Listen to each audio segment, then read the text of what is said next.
The German thrash maestros Destruction have released a new song from their new album, which turns out to be called Diabolical. So, will this song be diabolical in an evil way or in a bad way? I know where my money's going, but let's have a listen and react. I'm also going to take a look at the album art for the new Destruction record. This album, being called Diabolical, means that it's the first ever Destruction album to have a one-word title. How bizarre is that? Usually it's at least two. Yes, so it's kind of a sort of toxic zombie concept, really, isn't it? And I like it. It's very metal. I think the band kind of experimented with something a little bit different for their last album, Born to Perish, and I don't know if it really was that exciting, if I'm honest. It kind of looked okay, but this is much more metal, isn't it? Yeah, a zombie holding a hand that is throwing the horns. Actually, a zombie holding its own hand and throwing the horns.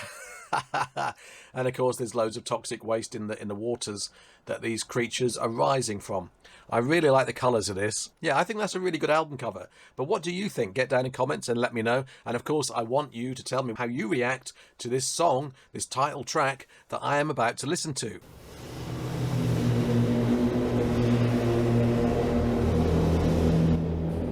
Ha, the Mad Butcher. Oh, I'll shut up.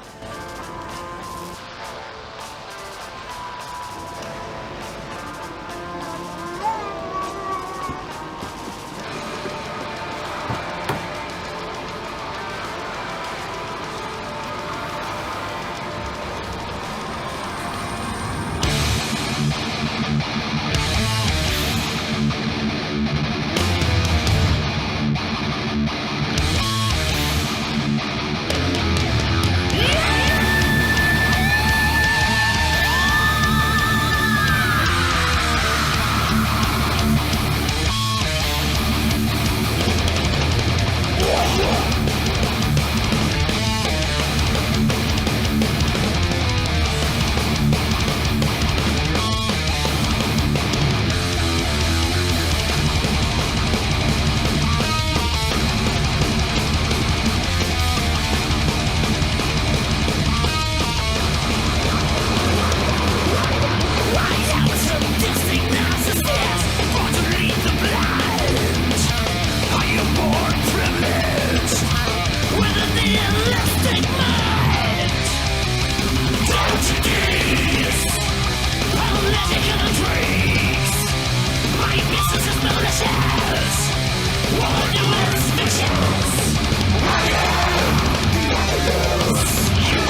That was a good final shot. I like that butcher turning around in the mirror. I like that. Yeah, I think that's very good. It's a really straightforward track, isn't it? A straightforward, heads down, thrash track. If I had to say the thing I like about that most, apart from that sort of main riff, obviously, you know, it's very Germanic, isn't it? That dun, dun, dun, dun, dun, dun, dun, that's classic stuff. We love that. Yeah, the thing I would mainly say that I like about this is dynamics. Because I've noticed over the last few albums, a good few albums now, Destruction songs just sort of tend to, you know, I mean, there's lots of stuff I've loved on the last few albums, but Destruction songs tend to kind of start and then carry on until they finish. You know, there's not a great deal of dynamics, like breakdown parts or riffs playing by themselves before the drums kick back in. And that's kind of, for me, that's a really important part of the dynamics of thrash metal. When most thrash metal songs just start and then carry on thrashing until they stop, they're kind of missing out on quite a valuable bit of dynamics, I would say. And so, yeah, I think that's a good song. It's quite memorable, isn't it? Diabolical. Yes, nice. In terms of the video concept itself, of course, it was a fairly straightforward performance video filmed in the classic warehouse, but there was that Mad Butcher thread running through it, which felt quite retro. It was very much an 80s promo video idea, and of course, there's nothing wrong with that because Destruction are rooted in the 80s, and I did find a couple of bits amusing, as you probably saw, such as the Mad Butcher having a candlelit dinner with his next victim. And also, I noticed that the bar or the restaurant where Mad Butcher works is actually called Mad Butcher. Now, you see, if I was a Mad Butcher, I would not call it that. That would be too much of a giveaway, wouldn't it? You'd call it, like, really nice guy. Then again, maybe he's hiding in plain sight. It's good that there's been 2 songs in this album, and they've both been pretty fast, and yeah, it sounds like it's going to be a good one. So I'm glad it's got a good cover, and I'm glad that it sounds good. Get down in comments and tell me what you think of the album cover, the album title, the song Diabolical, all of it. I want to hear it all. Do you hear me? I think you do. I'm going to put some other Destruction videos that I've done previously on this screen for you to click through and maybe carry on watching. Thanks for watching this, and until the next time, metal.